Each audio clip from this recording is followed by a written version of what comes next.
নমস্কাৰ এই মুহূৰ্তত আহি পৰিছে ৰাজ্যখনৰ বাবে ৰাতিপুৱাৰ কেইবাটাও বিগ ব্ৰেকিং নিউজ।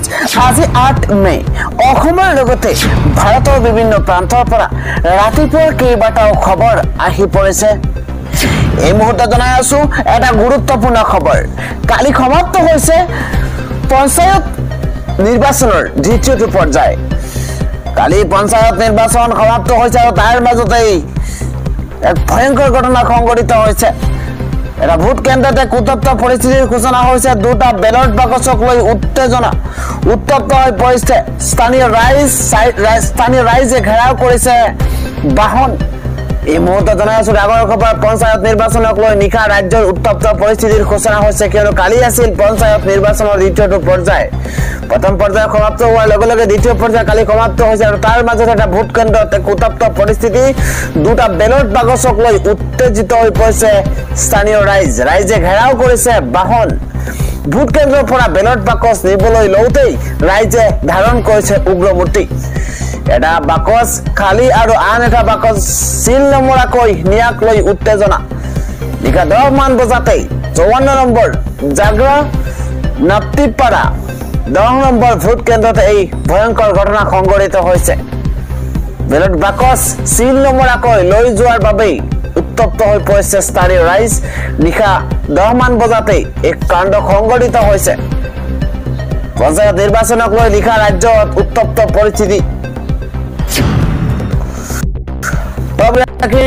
অন্ধকাৰত ডুবিছে কালি ৰাজধানী দিল্লী লগতে গুৱাহাটী মহানগৰতে টোটেল ব্লেক আউট দৃশ্য কালি দেখিবলৈ পোৱা গৈছে। সম্পূৰ্ণ অন্ধকাৰত ডুব গৈছে ৰাজধানী দিল্লী।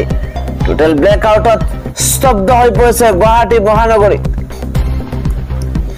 এই মুহূৰ্তত এটা বিগ নিউজ জনোৱাৰ চেষ্টা কৰিছো। ঘৰ দুৱাৰ দোকান পোহাৰ ৰাজপথ সকলোতে মাথো অন্ধকাৰ আৰু অন্ধকাৰ। সাইৰেন বাজি উঠাৰ লগে লগে দেশজুৰি টোটেল ব্লেক আউট কৰা হৈছে। সদা ব্যস্ত গুৱাহাটী মহানগৰতো বানি চলা হৈছে সম্পূৰ্ণ ব্লেক আউট।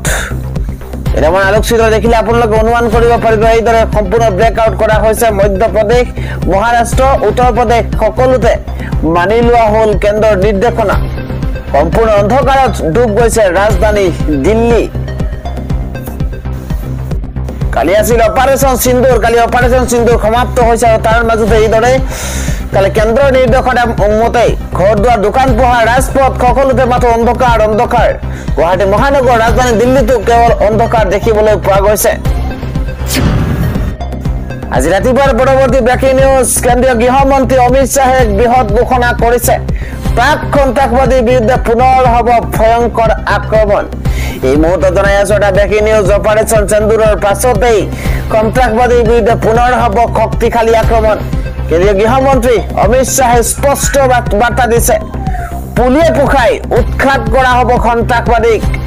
এই মুহূৰ্তত ডাঙৰ খবৰ। এক ৱাৰ্ড ব্ৰেকিং জনোৱাৰ চেষ্টা কৰিছো। সন্ত্ৰাসবাদীৰ বিৰুদ্ধে ভাৰতৰ স্থিতি কঠোৰ আৰু আক্ৰমণাত্মক হ'ব।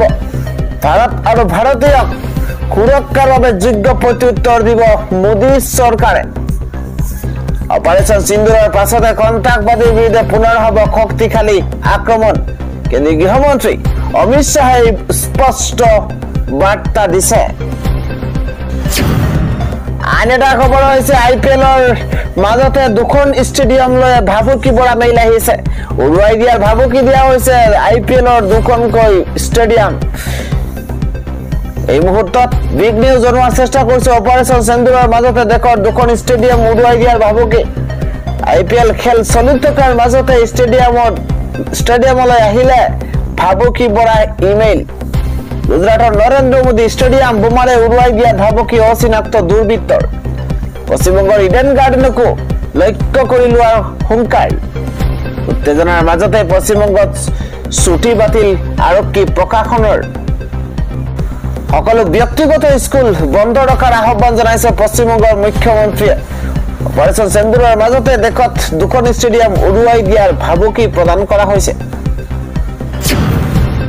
পৰৱৰ্তী খবৰ হৈছে পঞ্চায়ত নিৰ্বাচন সমাপ্ত হৈছে। কালি পঞ্চায়ত নিৰ্বাচনৰ মাজতে আন এক ভয়ংকৰ ঘটনা। এবাৰ বিলাসীপাৰাত ৰূপহীহাটত অঘটন।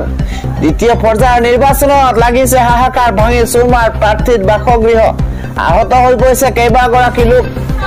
ৰূপহীহাটৰ লৰিৰ মুখত বিজেপিৰ প্ৰাক্তন ভোট সভাপতিক হত্যাৰ চেষ্টা ভোটাধিকাৰ সাব্যস্ত কৰি ঘৰলৈ উভতাৰ পথতে দলবদ্ধভাৱে আক্ৰমণ এই মুহূৰ্তত কালিৰ দিনটোত বিশেষ আপডেট জনোৱাৰ চেষ্টা কৰিছো দ্বিতীয় পৰ্যায়ৰ ভোট গ্ৰহণ সমাপ্তৰ লগে লগে ভিন্ন প্ৰান্তত এইদৰে এক অপ্ৰীতিকৰ কাণ্ড সংঘটিত হৈছে 5জনীয়া দুৰ্বৃত্তৰ আক্ৰমণতে গুৰুতৰভাৱে আহত হৈছে আলাল উদ্দিন তেওঁক হস্পিটেললৈ প্ৰেৰণ কৰা হৈছে বিলাসীবাৰাতো দুই নিৰ্দলীয় প্ৰাৰ্থীৰ সমৰ্থকৰ মাজত প্ৰচণ্ড মাৰপিটৰ ঘটনা আব্দুল আৱাল শেখৰ সমৰ্থকে ভাঙিছে ৰাছিদুল ইছলামৰ বাসগৃহ ঘটনাক কেন্দ্ৰ কৰি চেপা উত্তেজনাই বিৰাজ কৰিছে সমগ্ৰ অঞ্চল জুৰি উপস্থিত হৈছে বৃহৎ আৰক্ষীৰ দল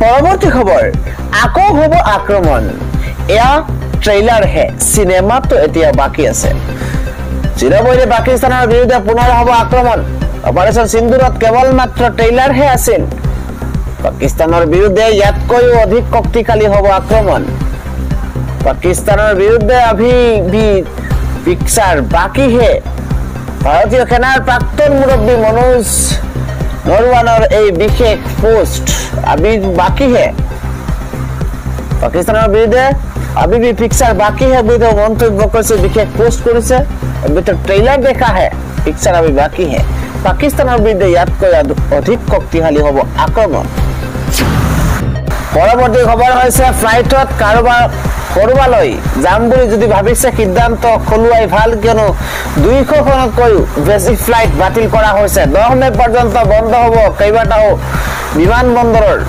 ফ্লাইট